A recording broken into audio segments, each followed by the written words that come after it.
ದೇಶದ ಪಾರ್ಲಿಮೆಂಟ್ಗೆ ನಡೀತಕ್ಕಂಥ ಚುನಾವಣೆ. ಈ ಚುನಾವಣೆಯಲ್ಲಿ 10 ವರ್ಷಗಳಿಂದ ಅಧಿಕಾರದಲ್ಲಿರ್ತಕ್ಕಂಥ ನರೇಂದ್ರ ಮೋದಿಯವರು ಸೋಲದು ಗ್ಯಾರಂಟಿ ಅಂತೇಳಿ ಈಗಾಗಲೇ ಗೊತ್ತಾಗಿದೆ ಅವರಿಗೆ. ಅವ್ರ ಪ್ರಕಾರನೇ 200ರಿಂದ 220 ಸ್ಥಾನಗಳನ್ನು ಗೆಲ್ಲಬಹುದು ಅಂತೇಳಿ ಇವತ್ತು ಸರ್ವೆ ರಿಪೋರ್ಟ್ ಹೇಳ್ತದೆ.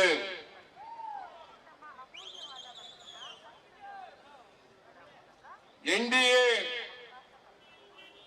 ಈ ಸಾರಿ ಸೋಲ್ತದೆ.